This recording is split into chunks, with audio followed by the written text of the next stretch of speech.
You're listening to Braveheart Talks. And if it is your first time listening, a warm welcome to you. Where have you been? We have been having some really interesting, thought-provoking conversations in our previous episodes. So make sure after you listen to this one that you head back and catch up on it. Today, I am joined by the wonderful Megan, and we are talking on a really interesting topic about what fuels you. So whatever you're doing, whether you're making a cup of tea, driving, or washing the dishes, I am sure you are going to get some nuggets of wisdom. So let's get started. So Megan. Hey. Hi. Hey. I'm good, thank you. How are you? That colour looks good on you, girl. Oh, thanks. I try a bit of an emerald green. Nice. I feel like, as we're going into May, trying to get into the spring colours. I like it. Even though I feel like the weather hasn't really got the agenda yet. We're sitting in it. It's currently raining outside. But hey, we can brighten it up. It's true. And it's England, isn't it? What are we to expect? I know. But I think May is going to be a great month. There's a few special things happening, isn't there, in May? So, but we'll talk about that later on. Kind of thing. We will. But I'm really looking forward to talking about the conversation today. It's a bit of a different one, Yeah. And I don't think you always get the opportunity to kind of sit back and think about what fuels you. Yeah, I like it. And when I was thinking about the subject, I was thinking, who do I see around church that I feel like is like super energetic? It's just really like, what are you fueled by? I always think, and I just thought Megan. Megan is that person who's energetic, and I'm like, where does she get it from? And definitely being, a mom, a wife, having kids, like, where do you get that energy from? Cynthia, thank you. That is an ultimate compliment because honestly, I was actually having a conversation with Nathan, my husband, the other day, and I said to him, Nathan, I want to apologize because the wife you married was very energetic, and I feel like you've lost that wife. No, 3.5 years ago, Cynthia, I'd agree with that. But honestly, I think since having kids, that's definitely the pinpoint. Like I had 2 babies back to back, and it's just been like my energy has just plumped. So I love this topic. I love the fact that we're talking about what fuels you because I love this idea of being energetic. I think energetic people are great to be around. I think they're exciting. And I think that, we can all desire to live energetic because it's life-giving. And, I said to my husband, I was like, I am dull and boring when I'm not energetic. No. But hey, we can't always have it energy. But no, it's true. I think, when we're not feeling energetic, the truth is, you see me on a Sunday, but see me on a Monday morning, and it's very different. And I think it's good to talk about that because so often we see people and we think, they're energetic. They're always full of energy and life, but we don't see them all the time. So we don't see them on their days where actually they feel quite flat. And for me, I've had days like that recently. I've had days where I'm like, do you know what? I feel flat. I feel like I'm just tired all the time. I'm lacking motivation. And I've probably had more of them days in the last 3 years than my whole 29 years of living. So, I'm not promoting being a mum right now. It's great. I love it. But no, thank you for that. But, God has taught me recently this journey about being energetic and the importance of bringing energy and where fuel comes from. So I'm excited to talk about it today. Yeah, definitely. And I think something that you touched on there about, having energy and being energetic, I kind of think, there's a real difference in that kind of thing. Yeah. And as you said, we don't always see people throughout the week and stuff, so we don't know how it looks. It might just be that day that we see them kind of thing. But do you think it's a personality trait? Do you think it's something that you can put on, something that you can build up to? Like, what do you think in those two differences? Great question. I think actually there's a bit of a misconception on this idea. I think we box people into either like you're an extrovert, and if you're an extrovert, you're meant to be loud, you're energetic, you're that fun person. And then we box people who are introverts to being more quiet and maybe not so energetic. But I think that's wrong because actually I've got close friends who would call themselves an introvert, but they're the most energetic people I know. And I think we need to reframe our understanding of what it actually means to be energetic. I think there's a much deeper understanding than just bouncing around and being full of laughter and having physical energy. Actually, being energetic means you're motivated in life. It means that you're optimistic in most situations. It means that you're enthusiastic for the day ahead. It means that you have vision for your future. And I think these are all prequel of being energetic. So I think just to encourage people out there who think, oh, I'm an introvert, I'm not energetic, that's for the extroverts, or even ages and stages. Some people place themselves in a box of, I'm a certain age, it's for the young ones to be energetic and I'll leave all that to them, where actually I think you can have all them things I said. I think, you can be optimistic, enthusiastic, motivated in any stage of your life, whether you're, in retirement, in your old age, or if you're young, even if you're, a first-time mum, a mum of 4 kids. I think it's possible for anyone of any age, any stage to be energetic. Yeah. So I think, to answer your question, Cynthia, I don't think it's certain personalities. I don't think it's just extroverts that are energetic. And I think we can all adopt this posture in our lives, and whatever age or stage you're at, whether you're young, whether you're old, we can all have this posture of, actually, I'm energetic because I have vision. I have excitement from a day. I'm motivated. So yeah, I think it's for anyone. Yeah. And I love that, as you said, that, some people see energy as like, you have to be loud, you have to be this, but it's not associated with that. It is about having that passion, having that fuel for life kind of thing at whatever stage you're at whatever age you're at, and I love it when I see, like people that are like 96 going back to university, and I'm just like, yes, you know what I mean? You've still got energy for life. You still want to do something, and it doesn't matter. You could be 14, you could be 95. Yeah. It's, whatever fuels you, whatever you're passionate about is so important. And, thinking about the kind of analogy about a car and putting fuel in it, I've always heard, my husband will always say, make sure you get diesel. Whenever I say I'm going to get petrol, he's like, it's not petrol, it's diesel. You know what I mean? Make sure you put the right fuel in, because it's really important. Because if I put the wrong thing in, the car is going to get ruined, and it's going to cause issues, and it's not going to work the way that it should. And so I think it's really important in how we fuel ourselves, because people get fueled by different things. Very true. And what's your experience? Like, what do you get fueled by? What fuels you? Yeah, I think, before I learned what fueled me, I learned really what drains me from fuel. Like, you start doing something and you're like, this is going to fuel me, but actually it does the opposite. It drains you. Yeah. And it actually reminds me of this scripture. It's found in 1 Corinthians 10:23. And it says, I have the right to do anything you say, but not everything is beneficial. I have the right to do anything, but not everything is constructive. And it's saying there, like, you can do what you want, but not everything's beneficial, not everything's constructive. Same when it comes to fueling you. Like, you can do things that you think are going to fuel you, but actually they're doing the opposite. They're draining you. They're not beneficial for you. So some examples for me, I think, in the terms of what I've done that I think fuels me that actually doesn't. First one, and I've developed this since being a mum, like when I put the kids to bed, I've got like a 2-hour window, and that's like my productive time to get everything I need to do in my life in 2 hours. But instead, I'm like, no, I need to refuel myself. I need to rest. And I put Netflix on. I'm on social media. And don't get me wrong, I'm not saying that's bad. I think it's okay to switch off. I think it's okay to press pause and just unwind. But actually, if we're going there to be refueled, I think that's the wrong place to go to be refueled. I've done this before. Like, I've longed for a day to have Netflix all day. When you're like, I just want a day in bed, like Netflix all day. I mean, it doesn't happen often, but a while ago I had an occasional day when my kids were in nursery, I wasn't at work, and I was like, right, today I am actually going to do that. And I thought, this is going to refuel me. I want to feel amazing at the end of it. Cynthia, I got to 12 in the day and I was like, I can't do this any longer. I'm going mad. Like, I was getting agitated. I was getting annoyed. I was like, I do not. And it just didn't do anything for me. And I think, we do sometimes, and I think about the nature of social media and Netflix. We go on there to, the person who makes the content, they want you to be consumed by it. And they call this thing like escapism. So like, you escape into another reality. And by escaping to another reality is never going to fix your reality and fuel your reality. So good. So I think sometimes it's like knowing to know when to say, okay, enough is enough. Turn your phone off, turn the TV off. Like, I'm a 10 o'clock bedtime kind of girl. Like, I go to, what time would you go to bed, Cynthia? Don't tell me later than 12. Please. I try to get to bed for 11, but usually it turns to like 12. Good. When I speak to young adults, they tell me some ridiculous times. I'm like, get to bed early.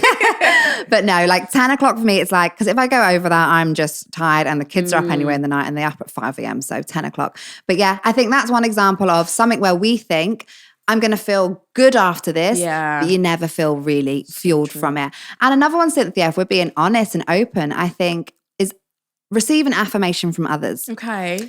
Now, I've learned this from personal experience. Like, I have had a time in my life where to be fueled, I needed people to fuel me, but not in a way where it was friends uplifting me, but in a way where it's like I needed affirmation to kind of keep me fueled. Yeah. And I think if you find yourself and you're listening now and you're like, yeah, that's my number one source of fuel, you're going to get yourself in trouble because it's never the right place to be fueled.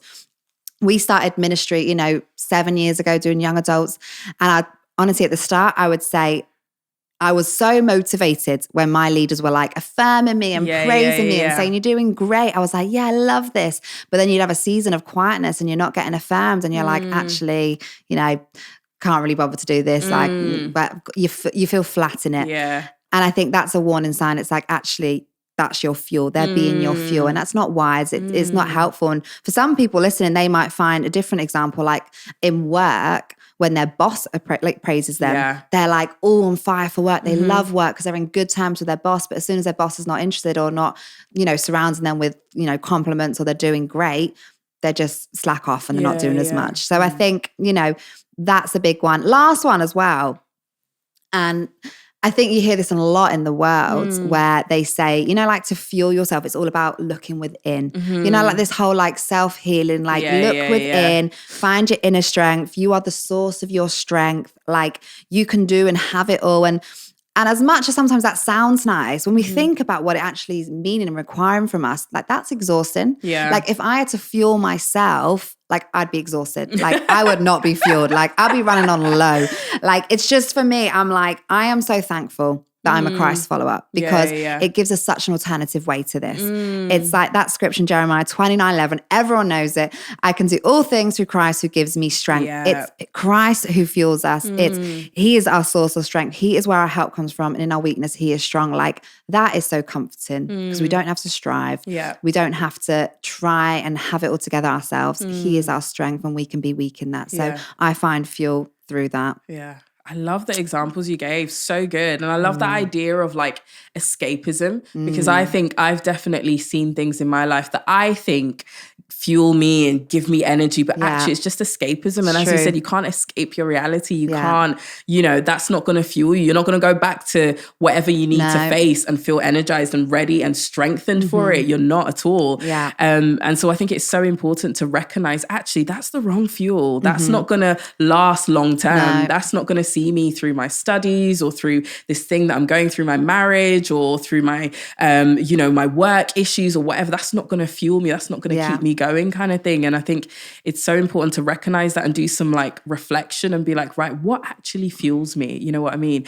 And when I think about it myself, I think being creative fuels me. Yeah. And I love it whether I'm creative at work, when I have something to do, I feel really like, yes, like I feel like I'm, really passionate about it and I'm thinking about different ideas. And you really see the difference when you're fueled and when you're not kind of thing. So true. And even when I'm creative, like in church, I absolutely love that as well. Yeah. And similar to what you said as well, like, Christ is my fuel. I know when I spend time with God, reading my Bible, listening to worship music, I am a totally different person throughout that whole day in comparison to when I don't, or when I'm like spending too much time on social media. Yeah. That really drains me and then it affects my attitude and it affects my outlook and everything like that. So, I so relate to a lot of the things that you've said there about what fuels you. And, you talked about Christ being your fuel and giving you strength. So would you say that your faith is kind of like your number one fuel? Yeah, 100%. Like faith is the best fuel you can possibly be living from. Faith, it says in Hebrews 11:1, it says, now faith is the assurance of things hoped for, the convictions of things not seen. Living in faith allows you to hope for the future. I think faith and hope come hand in hand. If you've got faith, you have hope. Faith fuels you. It excites you. Faith is believing that there's greater days ahead. Yeah, it says in there that conviction of things not seen. So even if you're going through a season right now that is hard, it's barren, it's not where you want to be, when you have faith, you have the fuel for the future because you're like, I know it's going to come to pass because actually I'm got conviction of the things I don't see right now. They will come to pass through that faith. So I think, it excites you. Like having faith, you can hope again. I think you can dream again. You can have faith for your future, no matter what you're going through now. And it allows you to live life energetic. Like you're living like what's God going to do next? Yeah. Like that's exciting. Like faith is like believing God is going to do immeasurably more than you can hope, dream, and imagine. Yeah. So living from a place of faith is like constantly living from a place of like, what are you going to do next, God? That is exciting. That is fuel. That is just, you know, imagining what he can do. And I'm reminded of a story actually in the Bible. And it's about when Jesus, he approached that woman at the well. And I think, you know, the circumstances, the woman, I can imagine she's feeling tired, right? Yeah, I mean, I don't think I could do what they done back then, like carrying wells, not carrying the well, carrying the Water, pots with the water in. Oh gosh, no. You know, she traveled far to collect this. She was in the hottest part of the day. She was on her own. Yeah. You know, we know from this woman, she had multiple marriages and husbands. Like I can imagine her fuel tank was running low. And I love when she encounters Jesus at this well, what their conversation goes like, because he says this in John 4:13. Jesus answered, everyone who drinks this water will be thirsty again, but whoever drinks the water I give them will never thirst. Indeed, the water I give them will become in them springs of water welling up to eternal life. Wow. I love that So metaphor. good. I love it. I love how Jesus, you can have so many different angles from this verse, but from this angle of being fueled, you think of like, well, you know, when you're like thirsty and you grab that water and you drink it and you're hydrated and you're like, right, I'm ready to go. I'm ready to go. That's like Jesus in our lives. It's like when he fuels us, we're ready to go. We're ready to go. And what I love even more, it's like, it's not just fuel for the day. It's fuel for like tomorrow. It's fuel for eternity. He says you will never thirst again. Yeah. So I just love that analogy. So faith fuels you 100%. Amazing. And I love that bit in the scripture where it says like eternal water. I think it says something along those lines. Eternal and life, it just reminds you that like, you know, Christ, God, like the fuel never runs out. Yeah. You know what I mean? Like it's not going to run empty. But as we talked about before, maybe with someone at work, whether it's your manager or whether it's your spouse, sometimes that fueling from them can run out and it's totally understandable because they're human. Yeah. But, you know, God, like it will never run out. You know what I mean? You can never go to him and he'll be like, actually, I need to rest. Like, no, God is there to kind of carry us and help us. And it's so good to know that, you know, you can turn to something that will never run out. Yeah. You know what I mean? It will never let you down kind of thing. And I love that, you know, God and Christ can be that fuel for us and, you know, we can rely on him kind of thing. And so, you know, as you were mentioning before, there might be people listening who, you know, they go to church, they serve, you know, and, you know, they feel that they are fueled by God and by coming to church and stuff, but sometimes they experience kind of burnout and stuff like that. So what kind of advice and tips would you give to them that are feeling that way listening right now? Yeah. And I'm so glad you said that, Cynthia, because it is the truth. You know, we can be frustrated thinking, oh, I'm a Christ follower, I'm a Christian, I've got faith, but I don't feel fueled. I feel flat. I feel burnt out. I feel like I'm running on low. And I think it's so good that we speak into this. And actually, and I've experienced this for myself, like there's been times in my walk with God where I felt like that. I felt close to burnout. I felt like actually my tank is running on empty right now. And I think for me, on reflection, because actually when I look at the season when I was burnt out the most, it was probably in a season when I was carrying less than I am now. Wow. And I question myself, like, how is it that I can carry more now and not experience burnout, but I carried less then and I got burnt out? And I think it's this. I think the truth about burnout, when you experience it, it's not a result of church. I think so often we blame the church, don't we? A lot of people are quick to say, I'm burnt out because of the church. When actually, I think it's just because we don't like to, you know, point the fact that we don't want to hurt our own pride, so we like to blame something else. We blame the church. But actually, the result of burnout is lack of wisdom. Lack of wisdom because, like I said before, I'm carrying more now. Like I'm a mum now, and that takes a lot of my time up. I'm a wife. You know, in my weekdays, I'm a secondary school teacher. I do ministry. So I am doing a lot right now. But what I've got now that I didn't have then is probably wisdom. You know, over the years, I've grown in wisdom. Like when you have a relationship with God, wisdom grows. The more you're in the Bible, wisdom grows. And I think wisdom is the ability to make wise decisions. And I think that's what it is. When you don't make wise decisions, you're lacking fuel. You burn out. When you start making them wise decisions, then I think you can keep going. You know how it is to refuel you. So yeah, for me, I think that's it. I think it's through wisdom, you make the wise choices that avoids this burnout and lack of energy. That's really good advice. So good that, you know, knowing the right kind of choice to make. And even me thinking back at times when, you know, I had a season in my life where I was doing so much and I look back and think, how was I like able to do that? And now, as you said, I've got less and I don't feel as energized. And I think it is that I made wiser decisions than I was making at this moment. And I recognized that I was a yes person. I was saying yes to this, yes to that, yes to everything. But I didn't have the wisdom to go, actually, I'm going to say no to that. That's not going to fuel me, or that's not going to help me because, you know, I'm passionate about this and I want to do this and I don't want to kind of get burnt out. So it is so important to recognize and to have that wisdom to know what to say no to know what energizes you and doing more of that as much as you can kind of thing. I think it's so important.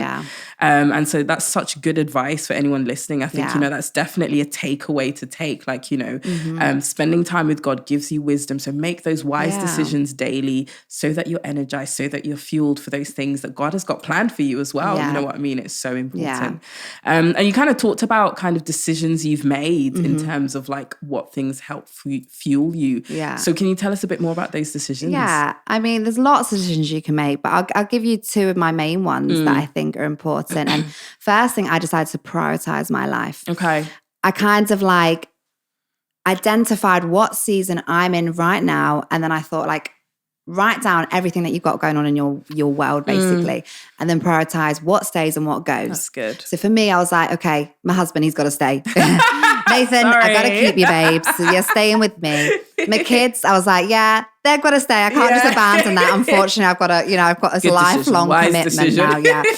I was like, other things, I've got my job. I need my job. Can't just give up my job. I need financial income. Other things for me was like, the church, my responsibilities at the church. For me, they stayed. The gym keeps me healthy. They stayed. And it's funny actually, because that was like my stay list. Like these things right now in this season are staying. And so often though, I find people are so quick to say, well, out of that list, Megan, you're busy. Like church responsibilities, they can go surely. Like surely you don't need to carry on doing them. I think that's the first thing people go to say, like, you know, like you're doing too much in the church. When actually, you know, I think they get it so wrong. And the reason why I stay in the church, so many reasons, but this is one of them. And it's found in Matthew 11, 28, 30. And it's Jesus talking about this idea of real rest. And he says, are you tired, worn out, burnt out on religion? Come to me, get away with me, and you'll recover your life. I'll show you how to take real rest. Walk with me and work with me. Watch how I do it. Learn the unforced rhythms of grace. I won't lay anything heavy on ill-fitting on you. Keep company with me and you'll learn to live freely and lightly. I love that. Like the promises there is about rest and living freely and lightly. So why would we go away from the very thing that is going to allow us to have rest and allow us to live freely and lightly? And it's hidden within there because it says there, walk with me and work with me. People like to walk with Jesus, but they don't like to work with him. And I think they come hand in hand. Like when you walk with him, you should work with him. And I encourage anyone listening, like whatever church you go to, like you might think, well, I don't know if they encourage you. Find a way to serve. Like find a way to be a part of it because that is when you can work with Jesus. And it's, I think only when you're in it can you really understand, like people from the outside think we're doing more. But actually in the more it's when we find rest because we're working with Jesus. Like he finds you rest. Like that scripture for me, it just keeps me going when I feel tired. It keeps me going, oh, this is why I do what I do. Because actually, you know, I'm learning to walk with him. I'm learning how he does it. Another thing in that though, when it comes to serving in the church is this, I do think you can experience burnout, but when you do it wrong, he says there, learn my unforced rhythms of grace. There is grace over what you do when you serve in the church. However, only when you're in your lane. I think there's certain lanes God puts you in. You cannot do everything within the church. So if you're someone who tries to be in every single team and do every single thing, you might experience burnout because that might not be what God intended you to be. And when you're in your lane, you know it because you have that. You have that unforced rhythms of grace. It's like, actually, there's an ease on this. Like this shouldn't be easy, but there's an ease. Like, you know, not saying that nothing's going to be hard, but I'm saying you feel his grace. And it's when you try and do too much, that's when you've got to question, actually, I'm not going to stop serving, but maybe I need to narrow it down to what is God actually calling me to do? What's my actual gift set that other people might not be able to do that I can specifically do? So I think that has helped me in that. And to finish this point in terms of prioritizing my life, obviously some things had to stay. That means some things had to go in this season. Like for me, the one thing mainly that had to go, and I love doing this and I can't wait to do it again, but this season it's a no-no, is hosting. Yeah. Like I love having people around my house. I love cooking, but honestly, Cynthia, I've got kids who are up all hours of the night and 5 a.m. is their wake up time. Oh, wow. So for me, I was like, you know what? I tried to do it. I tried to host when I had all this going on. It was causing me to like be stressed. It was causing me to like be flat and unmotivated. I was tired. I wasn't fueled from it. I'd actually be drained from it at the end. So I was like, you know what, for this season, this is going to be paused. Yeah. And I can't wait to pick it up again, but not in this season right now. Like late evenings, like I'll do it every now and then, but that's it. Like even weekday evenings, like I allow myself one evening to come out. So I've chosen tonight, Cynthia. This is my one night out. This is my night out of the week. Yes. So every other night, like I do not do anything. And if someone wants to see me, I'm like, no, like that's one evening a week. Because for me, again, evenings, I got 2 hours to myself my whole day. That's when I'm resting. That's when I'm refueling. And that's when I'm having some me time. So yeah, it's prioritizing things and it changes. So whatever life stage girls are in, evaluate what needs to stay, what needs to go for this season. Yeah. And then keep reevaluating that. Second thing, Cynthia, for me, I decided it was to create vision in all areas of my life. Ooh. I think we hear of like vision and we just think of like, if you're in a church, like you think of the church, don't you? Church vision. But we need vision for our own lives. Yeah. And not just one overall arching vision, vision in every single area. Yeah. Like I said there, our lives are categorized and we can put vision into every sort of thing that we're in, every sphere that we're in and responsibility that we have. Proverbs 20:18 says, where there is no vision, the people perish. Yeah. And it tells you that, like, I think vision is so important. You know, when you meet people and you can tell they have vision on their lives because they live intentionally. They have this like intentional, purpose-driven life. They're the people who are fueled. They're the people who are energized because they're living intentionally. Like every day, they're like, there's an intention for today. There's a purpose for today. Yeah. I feel it in today. And actually, I think we can bring that into all our everyday lives. Like sometimes I wake up and I'm going, my tasks today are so mundane, but actually when I've got vision behind them, it excites me. So even like right now I'm in the season where I'm trying to like have vision over my house and having my house in order. And it isn't always right, but that motivates me. So it motivates me to do the laundry because I'm like, I'm having my house in order. This house, these clothes are going to get back in them drawers. They're not going to sit there. Do you know what I mean? Like my vision, it excites me. Like going to do a food shop, I'm excited for it because I'm like, no, this food's I'm buying. I've got vision to cook healthy meals this week. So I'm excited for it. Like everything that I do, I put vision, you know, behind it. And I'm like, this is all for a bigger purpose. Even if it's the most mundane tasks, it has vision, you know, behind it. It helps fuel you.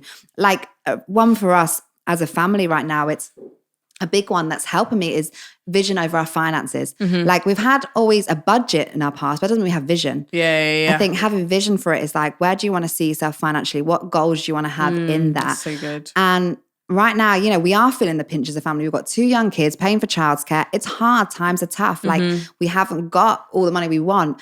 So instead, if I didn't have vision, I think if I'm honest, Cynthia, I'd be like low.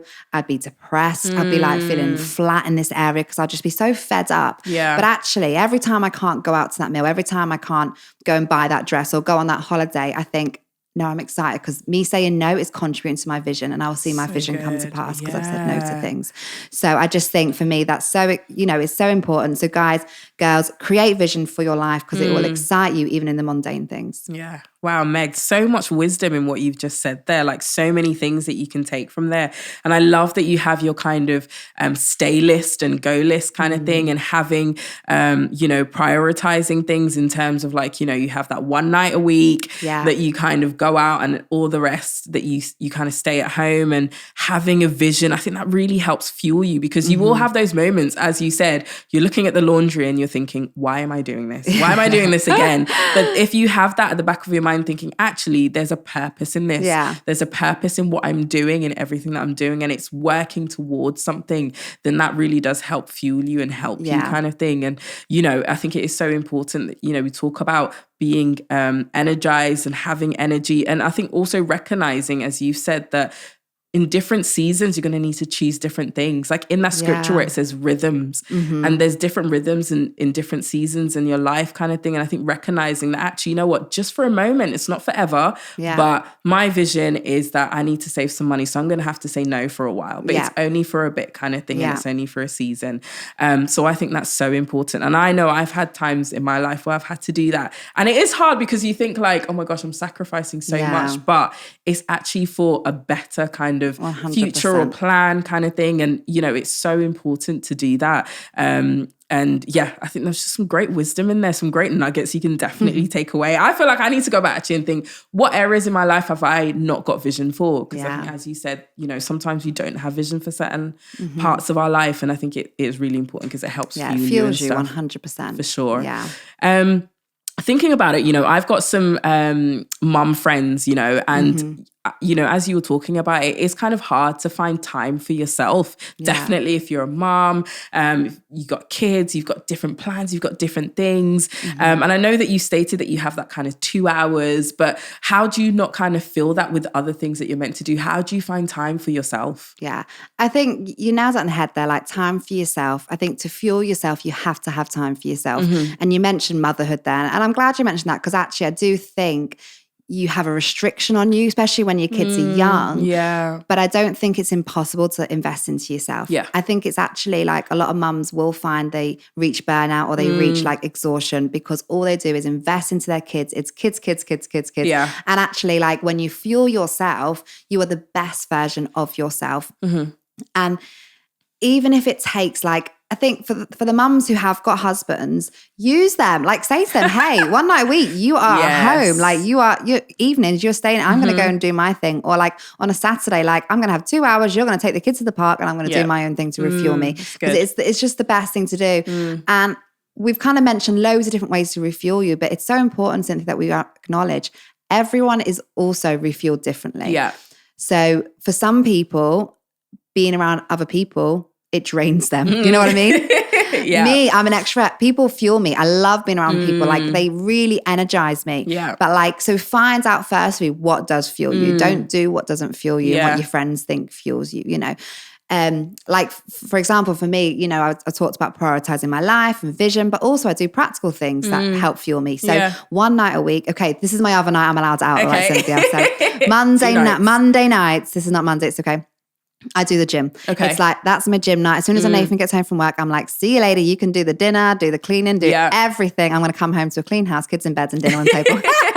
Dream. There we go. I hope Nathan's listening right now. No, he's good. He's good. But yeah, I do my gym night and I love that because first of all, doing exercise, it does help fuel you. So even if you're feeling tired, it does energize you. Like it gives that bounce in the step because sometimes physically my body feels tired, but exercise is so good for helping that. So I love that. It does fuel me. I do it as well with my friends. I do it with people who are uplifting. So the conversations we have, they're life-giving. Yeah. So I'm not going around people that I'm like, oh, I feel a bit drained now. Like that was hard. Yeah. It's actually, I'm doing it with friends who bring life to me. And actually I always leave like uplifted and excited because of the conversations we've had. Yeah. And then lastly, to top off, Cynthia, we do on a Monday do jacuzzi and sauna. So that kind of, you know, I mean, no woman says that doesn't refuel them. Like, come on, definitely. I feel refueled after a bit of steam and bubbles. Yeah. So that's like my thing. But for those listening, you might be thinking, well, I don't have that access. Can't do that. Like, find it at home. Yeah. Like for me, Cynthia, candles, a bubble bath, like good music, a good dinner. Like we can all find a bit of space and time to do that. I think that helps. Like anything like that, a bit of you time, invest in yourself. Yeah, so important. And I think prioritizing that is so important as well. I think as you said, you know, you say Monday, soon as Nathan's home, you're out, you've gone to the gym because you know that's a priority. But you could stay at home and there could be 1,000,001 things that you could do. But you know that doing this will fuel you and help you for the rest of the week or the rest of the day kind of thing. And I think as you said, if you feel like you don't have the time, even if it's 30 minutes of doing something that fuels you. I know when I spend 30 minutes just doing worship or just reading the word, I am fueled for the whole day. Just that small amount of time that I spend. So I think it is really important to prioritize that and know how much that impacts you and impacts your day and stuff like that. So I think that's such good advice. Like even if you can't take a whole afternoon or a whole evening, take half an hour, because that will really change your day or change your week. And it's so important to be fueled. Because, there's a lot God's got planned for you. There's a lot he wants you to do. Exactly. So, we've got to stay energized and got to stay fueled. And I think, we've been talking about a variety of different things that fuel us. And, we've got something massive coming up in May. I don't know if we've mentioned it. I think it's only like 2.5 weeks away, Cynthia. Not far. It's not far at all. But I think something like a conference is really a great space to be fueled. You know what I mean? Like, have you experienced that? Like, what do you think about? Yeah, definitely. I think, we have something exciting. Like you said, Braveheart Conference is 2.5 weeks away. Yeah. We're going to the ACC Arena. It's going to be a Friday night, Saturday day. And I can't wait, Cynthia, because my experience of conferences, and I think this will be different, right? Because I've only ever been to conferences that are hosted by other churches and other, I've never actually been a part of the church that is hosting it. So I'm excited from both of them point of views. But conferences, like, when you go on a Sunday morning and you feel fueled from that an hour and 15 you get, and you're like, I can do this week. Like that, an hour and 15 is enough to fuel your week for sure. So imagine like that times 6. Yeah. It's incredible. And it's not just like the word you're going to get, it's everything around it. It's the fact that this conference, this weekend, it's like, for me, I'm like, I don't have to be a mum this weekend. Yeah. I don't have to be a wife this weekend. I don't have to do any jobs this weekend. Yeah. I'm literally all in for me and God. And you turn up with that mindset of like, God speaks to me. And everything in between, like even like the girls you meet, the women you get to hang around with, my favorite thing is the conversations, like between the services, like between them breaks, when you have that coffee break and you're like, you meet a girl and you're like, what did you get from that? And then you start just having this conversation, like them conversations are so fueling, like the worship time you have, because you have probably like extended worship normally at conference, and it just gives you that space to be able to be like, God, you need to refuel me right now. So I've never not been to a conference and like just felt, I mean, you do actually feel exhausted afterwards. But after that, you're like, the inner strength that you get from it, like what you learn from it, when you actually like realize what has just happened this weekend, it's the best investment into you. What about you? What do you find with conferences? How do they help fuel you?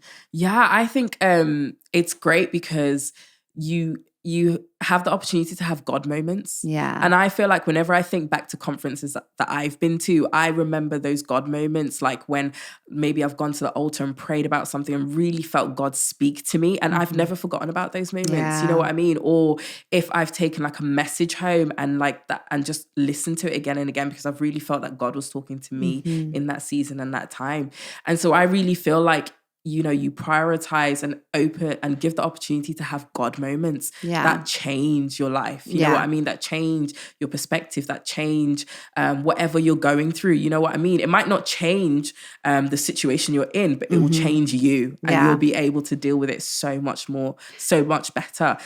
So I feel like, conferences really fuel me, for my walk with God. And I think it's doing it together in unity. Like when you're like every day you're on, you do life on your own. Yes, you have friends and family that come into the play, but you can sometimes feel quite isolated, and that can kind of feel flat. But when you come into it and you're all in it together, you're in that atmosphere of like hundreds of women, you're like, that itself, like when I look around arenas and I'm like, that just fuels me. Nothing's even happened and I'm fueled because I'm like, God, these are all here for you, like for you. They're all here for you. And I'm like, that so encourages me. And I think we can together, unified, like encourage and fuel each other, because, I'm not doing this alone.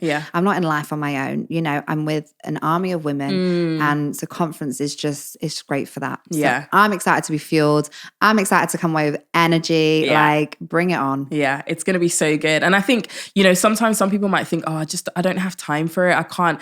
I actually think like it's worth prioritizing. 100%. It's worth, you might have to move a few things and do it, but you will come back so much more better, ready to take on the world, literally. For sure. And I think it is so important to prioritize it. You can't not prioritize it. You know what I mean? It's so important. And I'm super looking forward to worship. I think that's going to be amazing. It's going to be so that good. That fuels you 100%. 100%. And so girls, if you have not got your ticket, make sure you head over to braveheartconference.co.uk. Get your tickets, get your world, get your girlfriends. I'm telling you, it's going to be the best weekend.